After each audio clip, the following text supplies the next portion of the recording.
শ্ৰীমন্ত শংকৰ হৰি ভকতৰ জ্ঞান জ্ঞান কল্পতৰু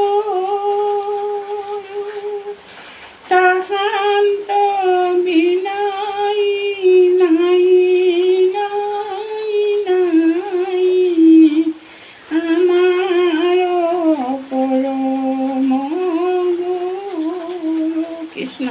গীতা পাঠ পঢ়িব লৈছোঁ বিশ্ববাসী ৰাইজৰ কাৰণে। কৃষ্ণ। নৱম অধ্যায়।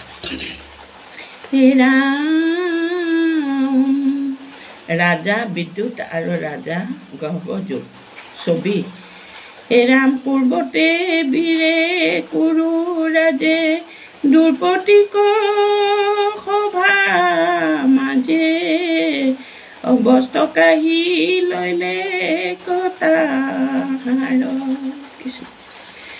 ৰাম তুমি বস্ত্ৰৰূপ হোৱা দ্ৰুপদীৰ অংগে গয়া লাজ সমুদ্ৰত কৈলা পাৰ।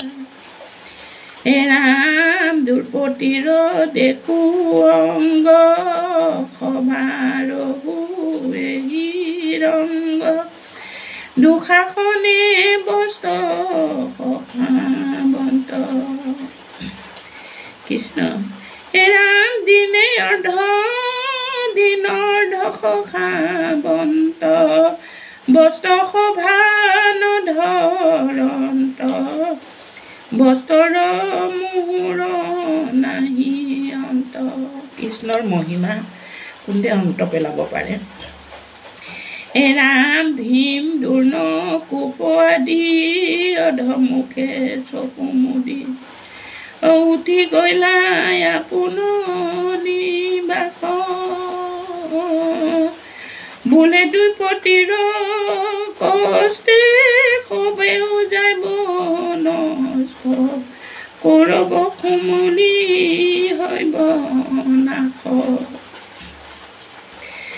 ৰাম ভকত বসল হৰি অধমক কৃপা কৰি সেৱক ৰাখাই আপোনাৰ। ৰাম ভক্তি যে কৰাবে কৰে জন্ম নাহি দেহে ধৰে হেন জানি কৰো নমস্কাৰ। কৃষ্ণ। অপৰাধ বিনাশন তজু নামে নাৰায়ণ জানি নামে পখিলো শৰণ আনুগতি নাইকে মৰণ অপৰাধ ক্ষমা কৰি তুমি দয়া কিল হৰি মোক ৰক্ষা কৰিও চৰণে।